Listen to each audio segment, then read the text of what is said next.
Olá, senhoras e senhores, beleza? No vídeo de hoje eu vou resolver com você a prova de noções de lógica do concurso da Polícia Civil do Estado de São Paulo, que aconteceu no ano de 2013, para o cargo de papiloscopista. Se você está se preparando para esse concurso, dá uma olhada nesse link que vai aparecer aqui agora, em que você encontra outra prova da Polícia Civil de São Paulo, beleza? Para quê? Para você treinar as questões e assim ficar fera na resolução. Se você ainda não está inscrito aqui no canal, faz favor, clica nessa carinha aqui do lado e se inscreva, clica no botão vermelho inscrever-se. Para quê? Para você ajudar esse canal a crescer e assim manter a publicação desses vídeos para você. Valeu? E claro, compartilha o link desse vídeo, o link do canal, com aquela pessoa que você quer ajudar a passar num concurso, né? Então, divulga nas suas redes sociais, manda para alguém pelo Facebook, pelo WhatsApp, para ajudar o canal a crescer ainda mais. Ok? Essa prova tinha 10 questões e, no meu ponto de vista, as questões dessa prova, algumas delas, tinham um nível de dificuldade bem maior do que das provas dos outros cargos desse concurso da Polícia Civil. Depois de você resolver as questões, me conta aqui embaixo nos comentários do vídeo o que você achou, se de fato você achou as questões mais difíceis, beleza? Quero saber a sua opinião. Bora começar? Vem comigo. Essa primeira questão dizia: em um concurso de dança, só era permitida a inscrição de grupos formados por um menino e 2 meninas, ou de grupos formados por 4 meninos e 3 meninas. Sabendo-se que 13 meninos se inscreveram para esse concurso, o número mínimo de meninas inscritas nesse concurso foi de quanto? Bom, como ele quer saber o número mínimo de meninas, a gente vai ter que usar uma maior quantidade dos grupos que tiverem a menor proporção de meninas por meninos, concorda? Se a gente usar o grupo que tem menos meninas por meninos, a gente vai obter o menor número possível de meninas, certo? O primeiro grupo tinha um menino para cada 2 meninas, o segundo grupo tinha 4 meninos para cada 3 meninas. Para a gente comparar proporcionalmente os dois, a gente tem que deixar o número de meninos sendo igual. Aqui eu optei por dividir o segundo grupo por 4, mas eu poderia ter optado em multiplicar o primeiro grupo por 4, tá? Só para a gente comparar. 4 dividido por 4 dá 1, 3 dividido por 4 dá 0,75. Então, enquanto aqui no primeiro a gente tem um menino para cada 2 meninas, no segundo a gente tem um menino para menos de uma menina. Ou seja, a proporção de meninas no segundo grupo é menor do que no primeiro grupo. Como eu quero o menor número possível de meninas, então, para calcular quantas meninas se inscreveram, eu vou usar mais componentes do segundo grupo, ok? No total, a gente sabe que tem que ter 13 meninos. Então, como que eu vou organizar para ter esses 13 meninos? Eu vou usar 3 conjuntos do segundo tipo, ou seja, 3 vezes o segundo grupo, 4 meninos e 3 meninas, 4 meninos e 3 meninas, 4 meninos e 3 meninas. Assim eu chego num total de 3 vezes 4, 12 meninos. Aí fica faltando um menino para chegar nos 13, certo? Aí esse um que falta eu vou usar do primeiro grupo. Então vai ter um menino e 2 meninas, ok? Somando tudo aqui, eu vou ter 3 vezes 4, 12, mais 1, 13 meninos. E 3 vezes 3, 9, 9 mais 2, 11 meninas. Assim, para os 13 meninos, deveriam existir 11 meninas. Esse era o menor número possível. Essa é a resposta da questão, seria a letra A. Certinho? Dúvidas? Se você tiver dúvidas para qualquer uma das questões que eu vou resolver com você nesse vídeo, pode me escrever, deixa sua dúvida aqui embaixo nos comentários, que eu sempre respondo e tento te ajudar. Beleza? Combinado? Não fique com dúvidas, pode perguntar que a gente tenta esclarecer as dúvidas, beleza? Vamos para a questão 60, vamos lá? Essa questão é um probleminha típico que envolve porcentagem, olha só. O computador que Ricardo quer comprar é R$ 125 mais caro na loja A do que na loja B. Ao negociar um preço mais baixo, conseguiu na loja A um desconto de 20% para comprar à vista, enquanto que na loja B conseguiu para a compra à vista um desconto de 10%. Ao fazer as contas, Ricardo verificou que as propostas nas duas lojas resultavam em um mesmo preço final para o computador, no valor de quantos reais? Bom, ele quer saber então o valor desse computador depois dos descontos, e depois dos descontos os preços ficaram iguais. Na situação inicial, a gente sabe que na loja A o computador era R$ 125 mais caro que na loja B, certo? O preço A é R$ 125 maior que o preço B. Se a gente considerar então o preço B como valendo X reais, o preço A vai ser o mesmo X mais R$ 125. Consegue visualizar? O preço A é R$ 125 maior que o preço B, ok? Aí foi dado um desconto de 20% na loja A. Se foi dado um desconto de 20% na loja A, quanto que ele pagou? Ele pagou 80% do preço original, concorda? Por quê? Antes ele ia pagar 100%. Aí foi dado um desconto de 20%, 100% menos 20% dá 80%, certo? Mas é 80% de quê? É 80% do preço original, 80% de X mais 125. Esse dia aqui, ó, você vai substituir por uma multiplicação. E a porcentagem, ou você vai transformar num número decimal, ou você vai transformar em fração. Aqui eu optei por transformar em número decimal. 80% é 80 dividido por 100, o que dá 0,8. Então, eu vou ter 0,8 de vezes x mais 125. Multiplico 0,8 por tudo que está aqui dentro. 0,8 vezes x dá 0,8x, mais 0,8 vezes 125 dá 100. Já o preço B, ele teve um desconto de 10%. Se ele teve um desconto de 10%, quanto que ele pagou?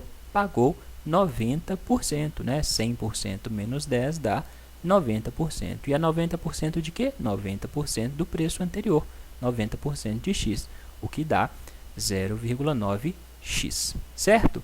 Aí, o problema falou que esses dois preços eram iguais, resultavam em um mesmo preço final. Então, 0,9x vai ser igual a 0,8x mais 100. Os dois preços são iguais, o problema nos falou isso, né? Então, a gente vai ter 0,9x igual a 0,8x mais 100. Agora, é só fazer continha. Vou pegar esse 0,8x que está positivo, ao passar para o outro lado, ele vai passar negativo. Fazendo essa continha, isso vai dar 0,1x igual a 100. Para resolver isso aqui, eu tenho que eliminar essa vírgula. Se eu passar a andar com essa vírgula uma casa para a direita, né, eu vou ficar com 1x. 1x é a mesma coisa que x, né? Então, basta eu multiplicar por 10. Se eu multiplicar por 10 desse lado, eu tenho que multiplicar por 10 desse outro lado. 0,1x vezes 10 dá x, dá 1x, né? Isso é igual a 100 vezes 10 dá 1000. Entendeu o que eu fiz? Se não entendeu, não tem problema. Você poderia pegar o 0,1 que está multiplicando, passar para o lado de cá, ele vai passar dividindo, aí fazia a divisão e ia chegar no mesmo resultado em 1000, ok? Esse não é o valor que a gente quer saber. O problema quer saber o novo preço, o preço final do computador. O preço final é o preço com desconto. Ou é 0,9 vezes x, ou é 0,8 vezes x mais 100, sendo que os dois preços são iguais. Eu vou optar por fazer aqui essa conta que é mais simples, 0,9 vezes x. O x não é 1000? Onde tinha x, eu vou substituir por 1000. 0,9 vezes 1000 dá 900. Assim, esse computador, depois dos descontos, passou a custar R$ 900 nas duas lojas. Essa era a resposta dessa questão, a letra C. Certinho? Dúvida? Se tiver dúvidas, lembra, pode perguntar. Como esse tipo de questão, esse tipo de problema... Desculpa, como esse tipo de problema é muito comum nas provas de concursos, eu vou deixar para você aqui em cima agora, pode aparecer.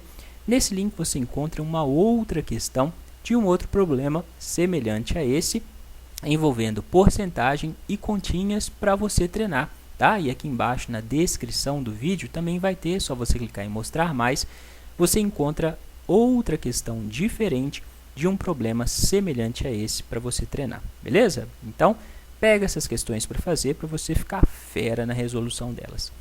Vamos para mais uma questão. Essa questão dizia, para pintar um prédio, 7 homens trabalharam por 6 dias. Aqui faltou o S na prova original, né? A partir de então, para que o serviço de pintura terminasse mais rapidamente, foram contratados mais 7 homens com a mesma força de trabalho daqueles que já estavam trabalhando. No total, foram necessários 19 dias para completar o serviço de pintura.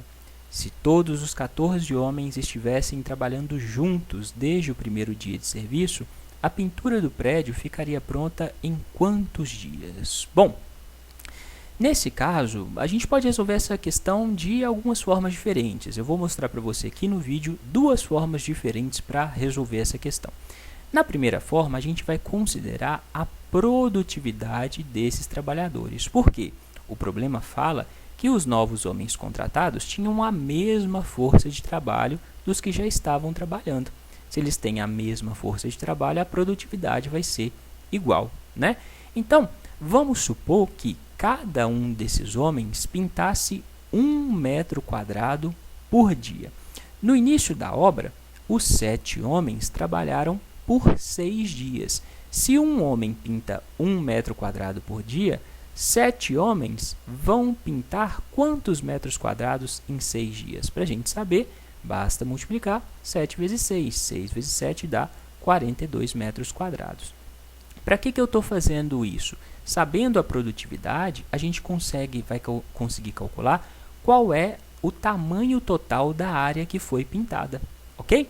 Então, um homem pinta 1 metro quadrado por dia. Então, 7 homens vão pintar 7 metros quadrados em um dia, né? Só que eles pintaram durante 6 dias, 7 vezes 6 dá 42 metros quadrados.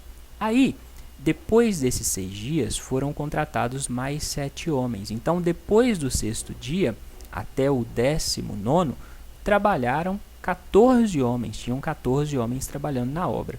Esses 14 homens, então, trabalharam durante quanto tempo? Eles trabalharam o tempo total da obra, 19 dias, menos o tanto em que os só 7 homens tinham trabalhado, menos 6 dias. 19 menos 6 dá 13 dias. Esses 14 homens trabalharam durante 13 dias. E a produtividade deles era a mesma, certo? Eles continuavam pintando 1 metro quadrado por dia, que foi o valor que eu coloquei, né? Então, se eles pintam 14 metros quadrados por dia, né? 14 homens pintam 14 metros quadrados por dia, em 13 dias eles vão pintar 14 vezes 13. 13 vezes 14 dá 182. Então, no total da obra foram pintados 42 metros mais 182. 42 mais 182 dá 224 metros quadrados. Ou seja, a gente sabe qual foi a área total pintada deste prédio. Se a gente sabe qual foi a área total pintada, a gente consegue calcular quanto tempo 14 homens com essa mesma produtividade vão gastar para pintar essa área total. 14 homens vão ter que trabalhar X dias para pintar 224 metros quadrados, né? Se cada homem pinta 1 metro quadrado por dia, quantos dias eles vão gastar para pintar 224? Basta a gente fazer uma continha, né? 14 metros quadrados por dia vezes dos 14 homens, né? Vezes x dias vai ter que dar 224. 14 vezes x igual a 224. Pego o 14 que está multiplicando, passo para o outro lado, ele vai passar dividindo. Eu vou ter x igual a 224 dividido por 14. 224 dividido por 14 dá 16 dias. Então, esses 14 homens, se eles estivessem trabalhando desde o início, eles teriam que trabalhar durante 16 dias para pintar a área toda desse prédio. Beleza? Essa é uma das formas de resolver, essa é a resposta dessa questão. Mas, se você não quisesse considerar, atribuir um número, né, para calcular a área pintada, você poderia considerar essa produtividade da seguinte forma, né? Se lá no início você ia dobrar o número de homens, o que acontece? Na fase inicial, os 7 homens trabalharam durante 6 dias. Se o problema quer considerar que a gente vai dobrar o número de homens, ao invés de 7, a gente vai ter 14 homens trabalhando desde o início, a gente vai dobrar o número de homens. ao dobrar o número de homens para pintar a mesma área que eles tinham pintado lá no início, eles vão gastar a metade do tempo, concorda? Se você tem o dobro de homens, eles vão gastar a metade do tempo. Então, se esses 7 homens gastaram 6 dias para pintar uma determinada área, com o dobro de homens, 14 homens, eles vão gastar a metade do tempo, vão gastar 3 dias para pintar essa mesma área. Então, nessa fase inicial, os 14 homens gastariam 3 dias. Esses 3 dias, mais os 13 dias que já tinham 14 homens trabalhando depois, 13 mais 3 dá os mesmos 16 dias. Conseguiu entender essa segunda forma de resolver? Você ia trabalhar sobre a fase inicial. Você dobrava o número de homens. Se você dobra o número de homens, o número de dias diminui pela metade. Então, eles gastariam, ao invés de 6 dias para pintar aquela área, eles gastariam 3 dias, beleza? E depois, você juntava esses 3 dias com os dias que já tinham 14 homens trabalhando, com os 13 dias que já tinham 14 homens trabalhando. Isso daria 16 dias, ok? Dúvidas? Se tiver dúvidas, pode perguntar. Essa era uma das questões difíceis dessa prova. O que você achou? Você conseguiu resolver? Tem dúvidas? Se tiver dúvidas, pergunta. A gente tenta esclarecer as dúvidas dessa questão, ok? Vamos para mais uma questão? Vamos lá. Essa questão é a típica questão de conjunto. No planeta Ba, Be, Bi, Bo, todos os Bas são Bs e alguns Bs são Bis. Sabendo-se que nenhum B é Bo, é possível concluir que... Bom, vamos construir essas relações usando conjuntos. Todos os Bas são Bs. Então, a gente tem o conjunto dos Bas e a gente vai ter o conjunto dos Bs fora, né, do conjunto dos Bas. Porque todos os Bas são Bs. O conjunto Bas está dentro do conjunto Bs. Consegue visualizar? Todos os Bas estão dentro dos Bs, pertencem ao conjunto dos Bs. E alguns Bs são Bis. Então, o conjunto Bs vai ter interseção com o conjunto Bis. Essa interseção pode ser feita de duas formas. Eu posso colocar o conjunto Bis aqui, fazendo interseção com os Bs. Então, alguns Bs são Bis, mas note que está fazendo interseção também com o conjunto Bas. Ou pode ser um conjunto assim. O conjunto Bis pode fazer interseção só com o conjunto Bs, não com o conjunto Bas, ok? Nos dois casos, a gente atende essa proposição. Alguns Bs são Bis. Tanto aqui você tem alguns Bs fazendo parte do conjunto Bis, e aqui você tem alguns Bs também fazendo parte do conjunto Bis, ok? Sabendo-se que nenhum B é Bo, ou seja, o conjunto Bo não tem interseção com o conjunto Bis. Então, o conjunto Bo pode estar aqui, fazendo interseção com o conjunto Bis, ou pode estar totalmente fora, não fazendo interseção com o conjunto Bis, porque o problema não fala qual é a relação do conjunto Bos com o conjunto Bis. Beleza? Então, você tem essa conformação possível de conjuntos. A partir dessa estrutura, a gente analisa as alternativas. Alguns Bis são Bos. Alguns Bis são Bos. Bom, se a configuração do Bos for essa, alguns Bis serão Bos. No entanto, se a configuração do Bos for essa, nenhum Bis vai ser Bos. Logo, essa afirmativa a gente não pode falar que está certa, tá? Ela pode ou não ser correta. Nenhum Ba é Bo. Nenhum Ba é Bo.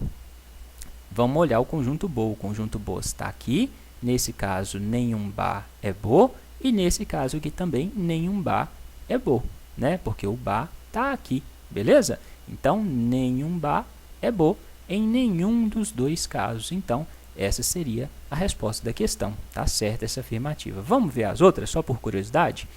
Nenhum Bi é Bo. Nenhum Bi, os Bis estão aqui, é Bo. Não, pode ser que alguns Bis sejam Bos, depende da configuração dos Bos. Alguns bás são bis, alguns bás são bis. Pode ser que sim, pode ser que não, né? Depende da configuração dos bis. Então, isso aqui não necessariamente é verdade. E todos os bis são bos. Todos os bis são bos. Não, isso não é verdade. Beleza? Então, a resposta dessa questão é a letra B. Certinho? Dúvida. Se tiver dúvidas, lembra, pode perguntar. Aqui embaixo, na descrição do vídeo, clique em mostrar mais aqui. Tá vendo mostrar mais aqui embaixo? Clica nesse mostrar mais, a descrição do vídeo vai se abrir. Você vai encontrar o link de outra questão envolvendo conjuntos para você treinar, beleza? Vamos para a questão. Tá entendendo as questões até agora? Se você estiver entendendo, larga o joinha aí no vídeo, tá? Para ajudar o canal e, claro, compartilha o link do vídeo, o link do canal nas suas redes sociais. Valeu? Vamos para a questão 63. Essa questão também tem um grau de dificuldade maior. Olha só, a caminho de Chapuri, um motorista viu uma placa de sinalização que indicava que a distância até a cidade, em quilômetros, era um número de 3 dígitos, sendo que apenas o dígito do meio era 0. Após 45 minutos, uma outra placa indicava a distância até Chapuri, sendo essa formada pelos 2 dígitos diferentes de 0 da primeira placa, mas com a ordem invertida. 45 minutos depois, a distância que uma outra placa indicava era formada pelos mesmos 2 dígitos da placa anterior. Sabendo que a velocidade é definida como a razão entre a distância percorrida e o tempo gasto para percorrer essa distância, e assumindo que esse motorista manteve uma mesma velocidade ao longo de todo o trajeto, o tempo gasto em minutos para chegar em Chapuri após a passagem pela terceira placa foi quanto, né? Quantos minutos ele gastou para chegar em Chapuri depois da terceira placa? Bom, vamos trabalhar com as informações que o problema nos deu. Primeiro, as informações da distância, né? Ele disse que, no primeiro caso, a distância observada na placa era um número formado por 3 dígitos, sendo que o dígito do meio era 0 e os dígitos das extremidades não eram conhecidos. Aí, o motorista dirigiu durante 45 minutos e viu outra placa, sendo que nessa outra placa era formada, né, mostrava um número formado por 2 dígitos que correspondiam aos dígitos diferentes de 0 da placa anterior, só que em ordem invertida. Então, na segunda placa, ele viu um número que era formado por BA, ok? E na terceira placa, depois de mais 45 minutos andando, ele viu um número com 2 dígitos, sendo que a ordem era igual à primeira, era AB, certinho? Aí, para resolver esse tipo de questão, você tem que perceber qual é o valor relativo de cada um desses algarismos. Observe aqui o seguinte, quando a gente tem o número 35, por exemplo, peguei qualquer número 35, quanto vale esse 3 aqui? Esse 3 não vale 3, na verdade, ele vale 30, concorda? O valor absoluto dele é 3, mas o valor relativo dele é 30, é 3 vezes 10, certo? O 5 que está aqui nas unidades continua valendo 5. Se você tem o número 407, vamos supor que esse A0B era 407. Nesse caso, o 4 não vale 4, o 4 vale 400, né? Vale 4 vezes 100. Ou seja, nesse número aqui, o A não vale A, o A vale A vezes 100, certinho? E o B vai continuar valendo B, vai valer 7, certo? Nesse número BA aqui, então, ó, o B vale quanto? B vale B? Não, o B vale B vezes 10, certo? Porque está no local das dezenas. O A aqui vale A? Não, vale A vezes 10. Por que que isso é importante? Porque a gente sabe que o tempo gasto no percurso entre as placas foi igual. Quando ele saiu daqui e observou essa segunda placa, ele andou 45 minutos. Quando ele viu a terceira placa, ele andou mais 45 minutos. Ou seja, o tempo gasto entre as placas foi o mesmo, e como a velocidade foi constante, o problema falou aqui que a velocidade era constante, a distância percorrida entre cada uma das placas também foi igual. Consegue visualizar? Se o tempo entre as placas é igual, é 45 minutos, a distância percorrida vai ser igual. Qual que foi a distância percorrida dessa primeira placa até a segunda placa? Foi a subtração entre elas, né? Foi esse número aqui, A0B, menos esse número aqui, indicativo da placa BA. Concorda? Essa distância vai ser igual à distância entre essas duas placas, porque o tempo gasto entre elas foi o mesmo, 45 minutos, e a velocidade era constante. Então, a distância BA menos a distância indicada na placa, AB, vai ser a mesma que a distância anterior. Agora, se a gente tem essas subtrações, a gente vai trabalhar com esses números relativos. O A aqui não vale A vezes 100. O B aqui não vale B vezes 10. Aqui também vale B vezes 10 e aqui vale A vezes 10, né? Vamos transformar essa expressão. Esse primeiro número vai ser 100A, né? O A vale 100, vale A vezes 100, o que dá 100A, mais o 0 vai continuar valendo 0, mais o B, concorda? Esse número vale 100A mais B, menos esse segundo número. O B vale B vezes 10. B vezes 10 dá 10B, mais o A, certo? Isso vai ser igual a esse número, B vezes 10 mais A, 10B mais A, menos A vezes 10, o que dá 10A, mais esse B aqui, ok? Conseguiu entender? Conseguiu visualizar? Estou trabalhando com o valor relativo de cada um desses números, ok? Agora é só fazer essas continhas aqui, ó. Tirando tudo dos parênteses, 100A mais B, menos. Se o menos está antes dos parênteses, ele vai mudar o sinal de tudo que está dentro. Então, eu vou ficar com menos 10B, menos A. Isso é igual a 10B mais A, menos 10A, menos B. Agora, fazer as contas. 100A menos A dá 99A. B menos 10B dá 9B. Isso é igual a A menos 10A dá menos 9A, mais 10B menos B dá mais 9B. Certinho? O que eu posso fazer agora? Passo o A para o lado de cá e o B para o lado de cá. Vão passar com um sinal invertido. Então, menos 9A vai passar com mais 9A. 99A mais 9A dá 108A. Isso é igual a 9B mais esse 9B, que passou para cá. Se ele era menos, ele passa com mais 9. Mais 9 dá 18B. Agora, vou passar o B para o lado de cá. Se ele está multiplicando, ele passa dividindo. E o 108, que está multiplicando, passa para o outro lado dividindo.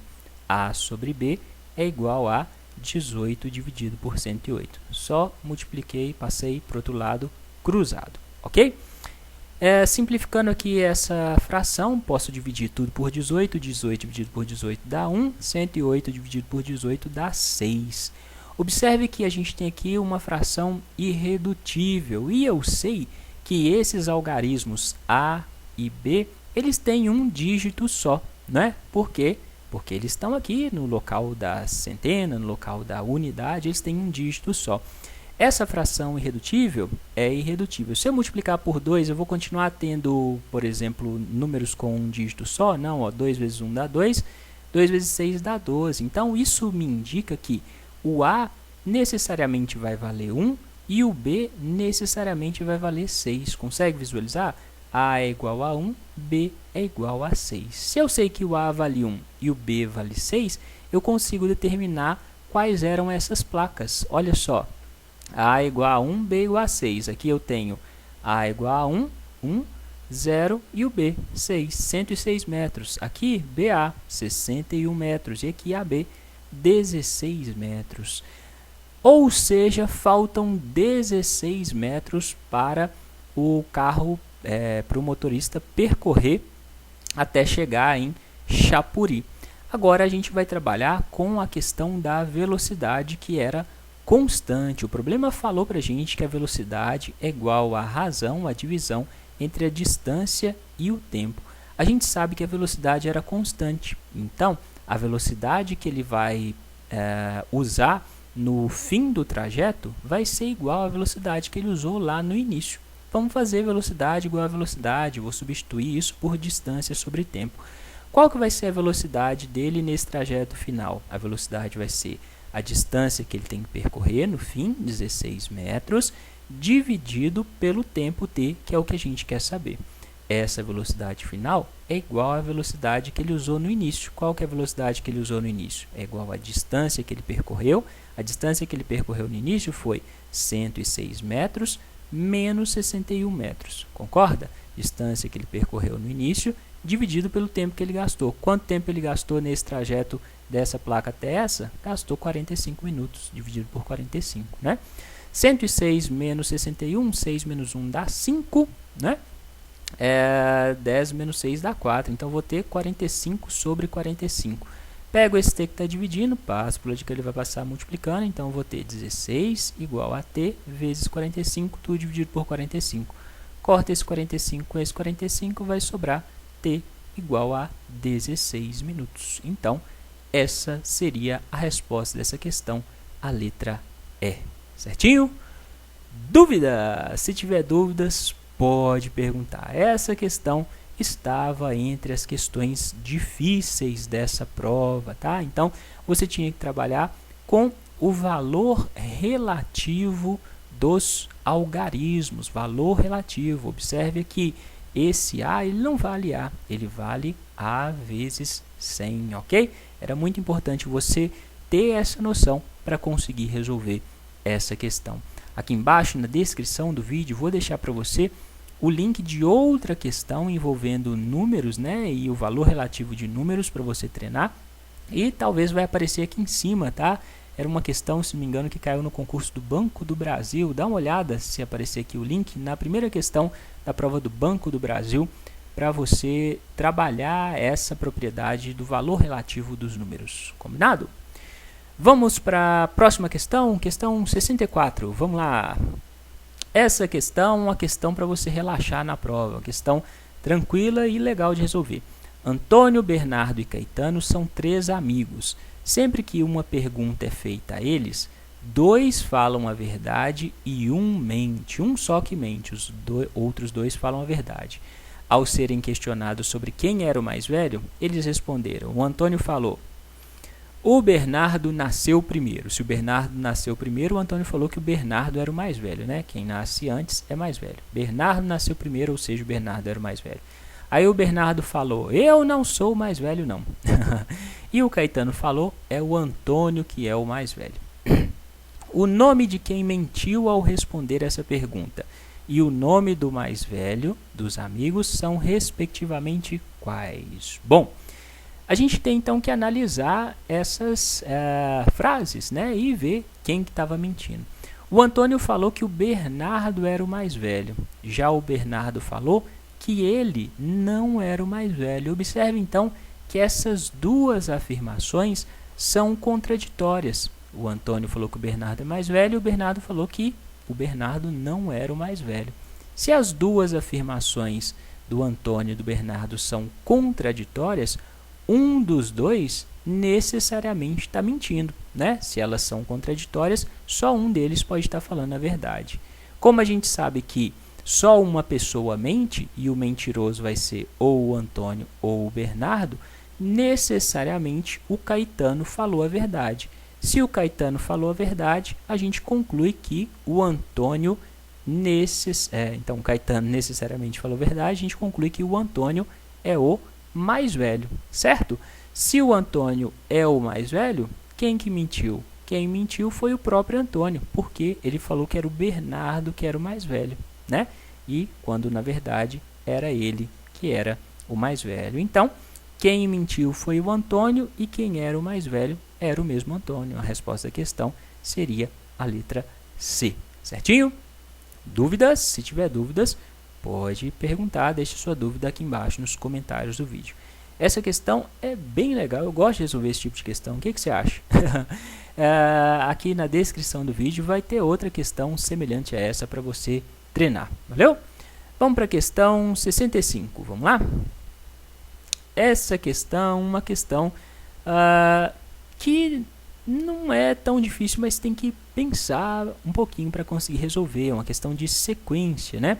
A figura seguinte apresenta os 6 primeiros elementos de uma sequência. Então, você tem aqui o primeiro quadradinho, depois o primeiro e o segundo preenchidos, depois só o segundo, depois o segundo e o terceiro, e assim sucessivamente.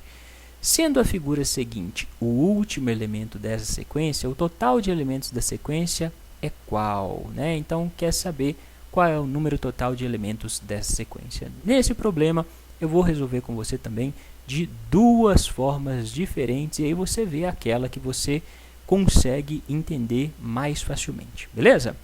Primeira forma de resolver essa questão, vamos observar qual é a sequência completa, né? A sequência completa de cada linha. Observe aqui, ó, 1, 1, 2, 2, 2, 3, 3, 3, 4. A partir daqui, a sequência vai se repetir. O próximo elemento vai ter esse quadradinho preenchido, só que na segunda linha, concorda? Né? Então, eu tenho aqui 3, 4, o próximo elemento vai ser o 4, ou seja, vou ter um quadradinho só na segunda linha. Vai ser algo parecido com isso, só que ao invés de estar na primeira linha, vai estar na segunda linha. Então, a sequência completa de cada linha, até chegar na linha seguinte, tem 6 elementos. Se essa sequência completa tem 6 elementos e o nosso quadrinho tem 1, 2, 3, 4, 5 linhas, né? O quadro tem 5 linhas, para a gente chegar e ultrapassar a quinta e última linha, então para a gente chegar nessa condição aqui, só que com esses quadradinhos aqui embaixo e o outro aqui embaixo, ou seja, uma sequência depois desse último elemento, a gente vai ter que ter esses 6 elementos vezes as 5 linhas. Vou multiplicar essas 5 linhas pelo número de elementos que existem, 6 figuras dessas. Conseguiu entender? Conseguiu visualizar? A sequência completa não é formada por 1, 2, 3, 4, 5, 6, não tem 5 linhas. 5 linhas vezes a sequência completa de cada linha, 6 vezes 5 dá 30 elementos. Só que esse 30º elemento, nesse 30º elemento, a gente vai ter esse quadradinho preenchido, mais um aqui na sexta linha que não existe. Não é esse 30º elemento que a gente quer. A gente quer um elemento antes dele. A gente quer um elemento em que só o último quadradinho esteja preenchido. Assim, o que a gente quer é o 29º elemento. Essa seria a resposta da questão, um total de 29 elementos. Conseguiu entender? Se não conseguiu, vamos ver outra forma de resolver essa questão. Você poderia resolver essa questão colocando aqui números em cada um dos quadrinhos, né, de cada um dos elementos. Então, 1, 2, 3, 4, 5, 6, 7, 8, 9, 10, 11, 12, 13, 14, 15 e construir a sequência dos quadrinhos que estão preenchidos. Então, olha, o primeiro elemento era o 1, certo? Sequência de preenchimento. Primeiro, 1. No segundo elemento, quais quadradinhos estavam preenchidos? O 1 e o 2, né? O 1 e o 2. 1, 2, ok? No terceiro, era o 2. No quarto, era o 2 e o 3. No quinto, era o 3. No sexto, era o 3 e o 4. E aí, você ia, então, construindo a sequência, ó. 1, 1, 2. 2, 2, 3. 3, 3, 4. Qual que é o próximo? É o 4, depois 4, 5, né? 1, 2, 2, 2, 3, 3, 3, 4, 4, 4, 5, 5, 5, 6, 6, 6, 7, 7, 7, 8, 8, 8, 9, 9, 9, 10 e assim por diante até chegar no último elemento, que é o 15. Então, esse elemento aqui é o elemento em que o quadradinho número 15, né, está preenchido. Preenchida a sequência, né, você tinha que contar quantos elementos tem. 1, 2, 3, 4, 5, 6, 7, 8, 9, 10, 11, 12, 13, 14, 15, 16, 17, 18, 19, 20, 21, 22, 23, 24, 25, 26, 27, 28, 29 elementos. Conseguiu entender? Então, 29 elementos era a resposta dessa questão, a letra A.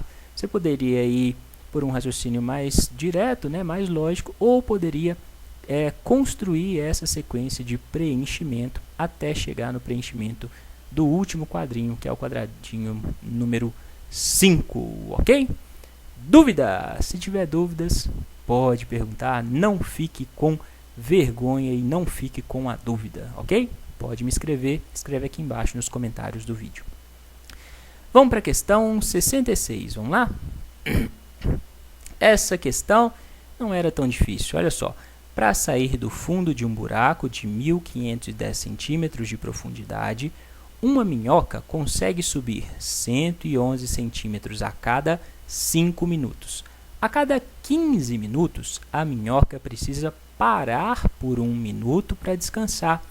Porém, durante o descanso, a minhoca escorrega e desce 11 centímetros. O tempo em minutos que a minhoca levará para sair do buraco é qual? Bom, a gente tem a situação então que em 5 minutos a minhoca sobe 111 centímetros, em mais 5 sobe mais 111, em mais 5 sobe mais 111. Aqui dá 15 minutos. No minuto seguinte, em 1 minuto, ela vai descer 11 centímetros. Foi isso que o problema descreveu. Então, no período total de 16 minutos, a minhoca vai subir 111 mais 111 dá 222, mais 111 dá 333, 333 menos os 11 centímetros que ela vai descer, 322 centímetros. Depois de 16 minutos, ela vai estar no fim do período de descanso e ela terá subido 322 centímetros. Se ela precisa subir 1.510 centímetros para chegar no topo deste buraco, a gente vai dividir esses 1.510 centímetros pelos 322. Só que essa divisão não vai dar um número exato. Dividindo 1.510 centímetros por 322, a gente vai ter um valor maior que 4, vai dar 4, alguma coisa. Então, se a gente tem 4 períodos inteiros desses 322, a gente vai ver quanto, 4 períodos inteiros mais uma parcela decimal desse período aqui de 322 que ela percorreu, desse caminho que ela percorreu, a gente vai multiplicar esses 4 inteiros pelos 322 centímetros para saber quantos centímetros ela percorre.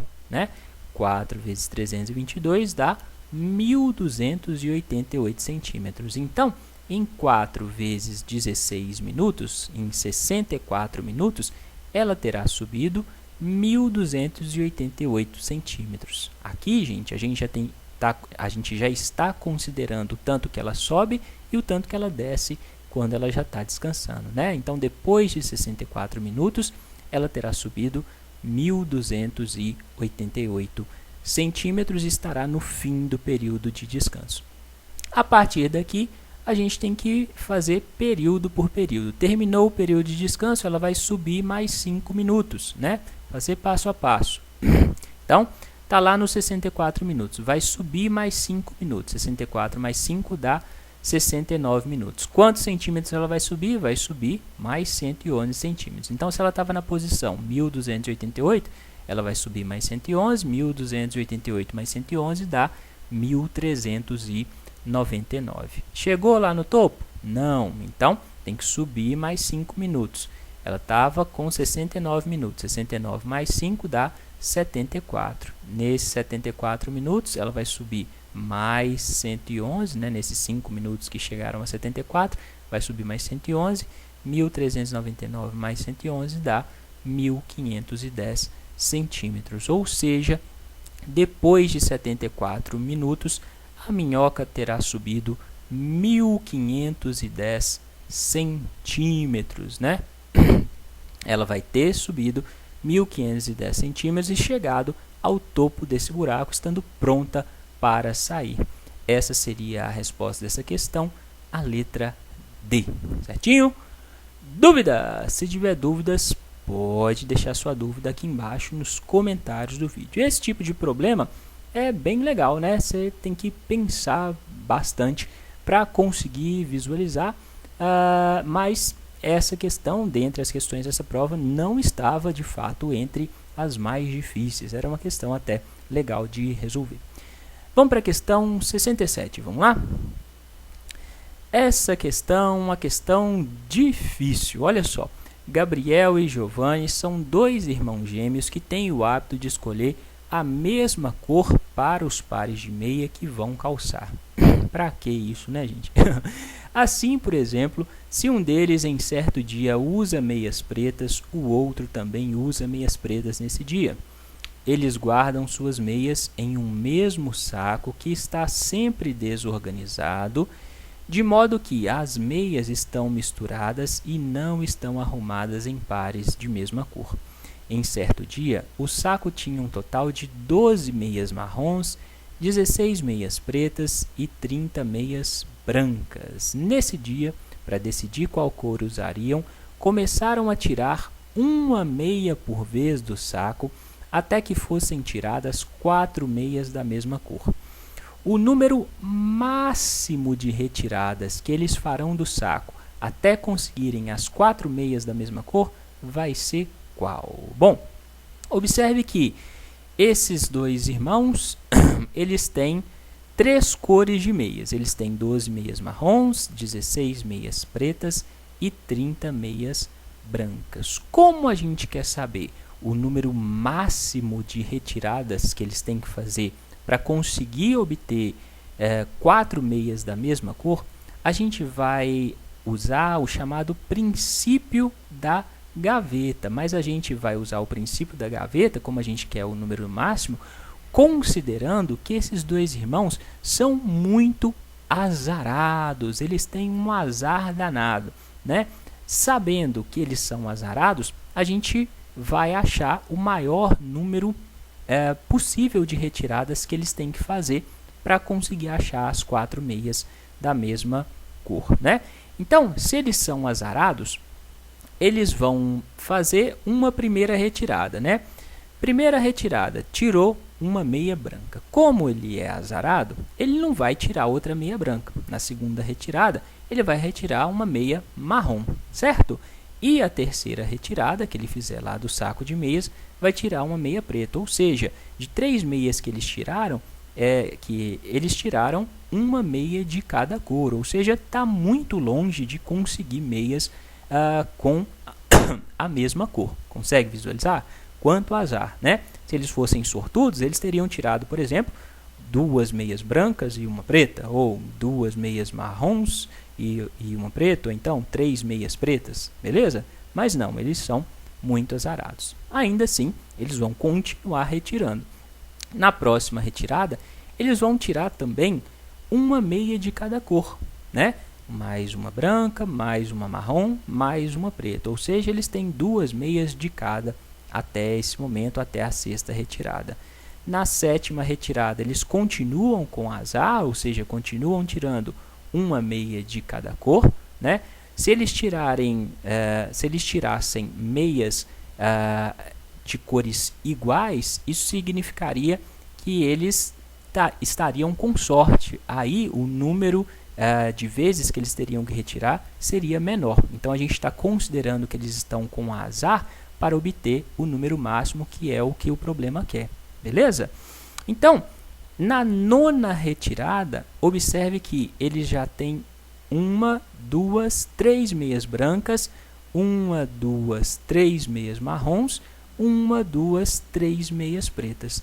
Como eles precisam separar 4 meias de uma mesma cor, isso significa que na próxima retirada, qualquer meia que eles retirarem vai completar as 4 meias que eles precisam, né? Então agora, mesmo com todo esse azar, independentemente da cor que eles tirarem, eles conseguirão ter as 4 meias de uma mesma cor. Ou seja, na 10ª retirada, eles vão tirar uma meia de qualquer cor e essa meia de qualquer cor vai completar as 4 meias. Então, o número máximo de retiradas que eles têm que fazer para conseguir 4 meias de uma mesma cor vai ser 10. Essa seria a resposta da questão, a letra B, certinho? Dúvidas? Consegue visualizar isso, gente?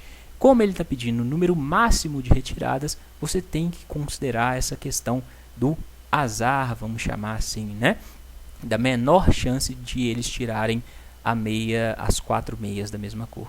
Se você fizesse outras combinações, né, tirando meias repetidas, o número de retiradas não seria máximo, seria menor, tá? Então, por exemplo, se tirasse 3 meias brancas aqui, aí depois uma marrom, e aí na quinta retirada fosse branca, já completaria. E não é isso que o problema quer, o problema quer o número máximo. Por isso você tem que considerar, assim, essas retiradas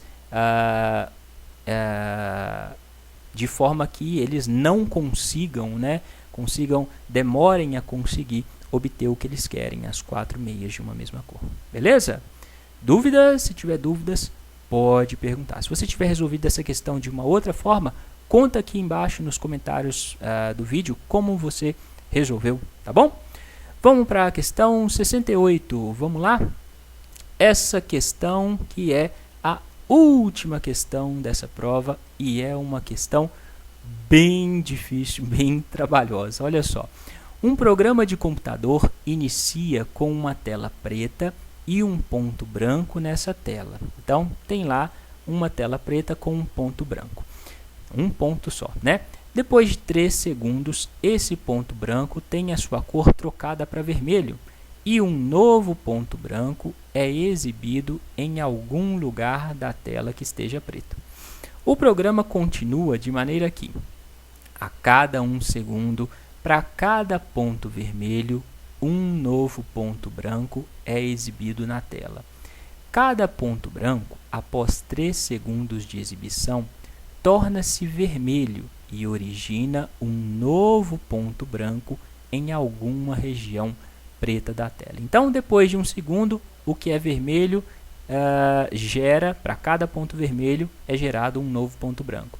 Depois de 3 segundos, cada ponto vermelho, cada ponto branco fica vermelho e ainda gera um novo ponto branco. Nessas condições, depois de 15 segundos do início do programa, o número de pontos brancos e vermelhos exibidos na tela é qual? Bom, vamos analisar essa questão. Se os pontos brancos mudam para vermelho depois de 3 segundos e para cada ponto vermelho um novo ponto branco é exibido na tela a cada 1 segundo, a gente vai ter pontos brancos em diferentes estágios de tempo.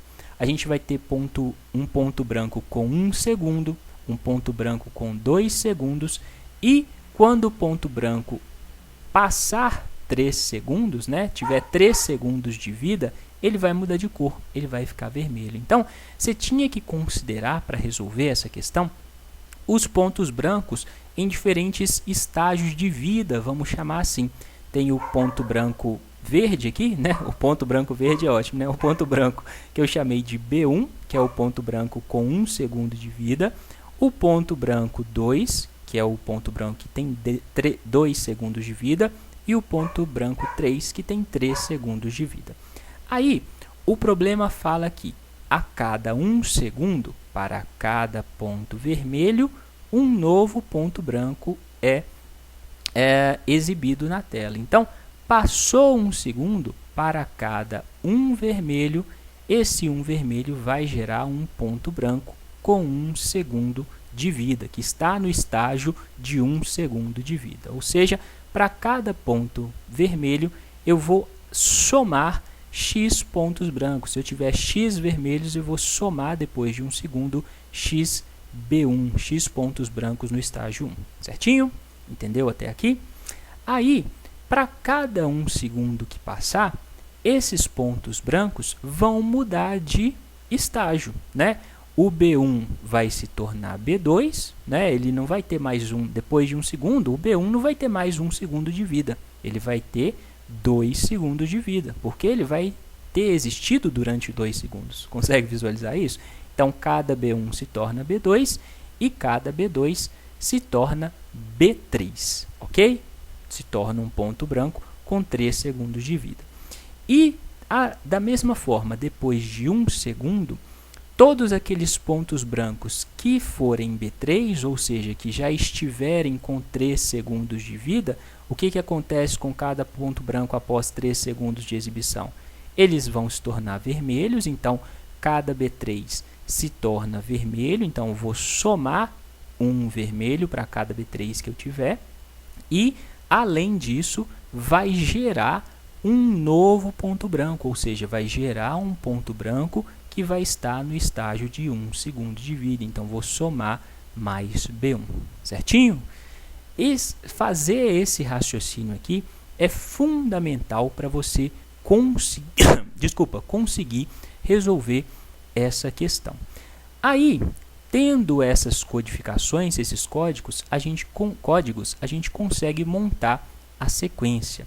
Depois dos primeiros 3 segundos, quantos pontos a gente vai ter? A gente vai ter um ponto vermelho mais um ponto branco no estágio de 1 segundo. Consegue visualizar? Aqui, ó, o programa de computador inicia a tela preta com e um ponto branco nessa tela. Depois de 3 segundos, esse ponto branco tem a sua cor trocada para vermelho. Então, você não vai ter mais aquele ponto branco de 3 segundos. Depois de 3 segundos, você tem um ponto vermelho. E gera um novo ponto branco. Então, gerou aquele branco, virou vermelho e gerou um ponto branco. Ou seja, você tem 2 pontos na tela depois de 3 segundos. Aí, agora, a gente vai montar as sequências de segundo em segundo até chegar nos 15 segundos, levando isso aqui em consideração. Então, passou mais um segundo, cheguei no segundo número 4. Né? O que vai acontecer? Cada ponto vermelho que existir, depois de 1 segundo, cada ponto vermelho gera um B1. Ok? Se eu tinha um ponto vermelho, eu gerei um B1. Segundo passo, cada B1 que existir se torna B2. Então, esse B1 aqui, ó, ele vai virar B2, certinho? Então, eu tenho agora um B2. E cada B3 se torna vermelho e gera um B1. Eu tenho algum B3? Não, não tenho nenhum B3. E o vermelho que existia continua existindo, né? Não aconteceu nada com o vermelho, certinho? Então, depois de 4 segundos, você vai ter 2 pontos brancos em estágios diferentes de vida, mais um ponto vermelho. Passou mais 1 segundo, segue a mesma sequência. Então, com 5 segundos, cada vermelho gera um B1. Eu tenho só um vermelho. Se eu tenho só um vermelho, eu vou gerar mais um B1, né? Cada B1 existente gera um B2. Eu tenho um B1 aqui. Passou 1 segundo, eu gero um B2. Cada B2 gera um B3, né? Vai ser um ponto branco que vai mudar de estágio de vida. E o vermelho continua existindo. Passou mais 1 segundo, mesma sequência. Um vermelho gera um B1. Um B1 gera um B2. Um B2 gera um B3. E agora, com 5 segundos, eu já tinha um B3. Se eu já tinha um B3, eu sigo esse passo aqui, ó. O B3 se torna vermelho. Então, se eu tinha um vermelho, agora esse B3 gerou mais um vermelho. Então, vou ter 2 vermelhos. E gera mais um B1. Então, gera mais um B1 aqui, ó. Ao invés de se terminava aqui no vermelho, agora eu tenho mais um B1 gerado por esse B3, ok? Esse B3 gerou mais um vermelho e um B1. Então, ao invés de ter um vermelho, eu tenho 2 vermelhos, mais um B1, certinho? Agora, é só seguir essa sequência a cada segundo que passar. É trabalhoso. Então, vamos lá. Segundo 7. No segundo 7, cada vermelho gera um B1. Eu tenho 2 vermelhos. Se eu tenho 2 vermelhos, eu vou gerar 2 B1. Cada B1 se torna B2. Eu tinha aqui, ó, um B1, 2 B1. Então, eu vou gerar 2 B2. Cada B2 gera um B3. Cada B3 gera um vermelho. Então, esse B3 vai gerar mais um vermelho. Se eu tinha 2 vermelhos, agora eu tenho 3 vermelhos. e cada B3 gera um B1. Passei para o próximo segundo, cada vermelho gera B1, então se eu tenho 3 vermelhos, tenho 3 B1. Cada B1, tenho 3 B1, vão gerar B2, então vou ter 3 B2, certo? Mais cada B2 gera B3, cada B3 gera um vermelho, então se eu tenho um B3, vou acrescentar mais um vermelho, vou ter 4 vermelhos, e cada B3 gera um B1 também, é esse passo aqui. Continuo, 9 segundos, cada vermelho, um B1, então tem 4 vermelhos, vou ter 4 B1, né? Cada B1 gera B2, se eu tenho 3, 4 B1, vou gerar 4 B2, cada B2 gera B3, cada B3 gera vermelho, tenho 2 B3, vou gerar 2 vermelhos, se eu tinha 4, agora vou ter 6 vermelhos, e cada B3 gera B1, então eu tenho 2 B3, vou gerar 2 B1.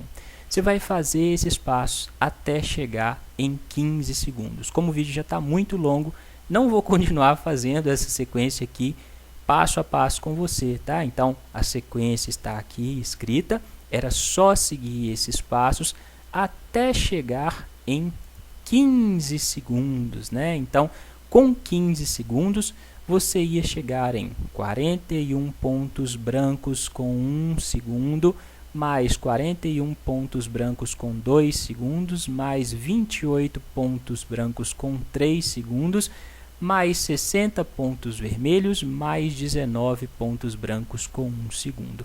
Somando todos esses pontos, 41 mais 41, mais 28, mais 60, mais 19, você ia chegar num total de 189 pontos. Essa seria a resposta da questão, a letra D. Certinho? Dúvidas? Se tiver dúvidas, pode perguntar. Essa questão eu creio que vai gerar muitas dúvidas, porque, de fato, não é uma questão tranquila de se visualizar, tá? Se você não conseguir criar esse esquema aqui, vai ficar bem difícil de você conseguir seguir esse raciocínio e chegar em 15 segundos.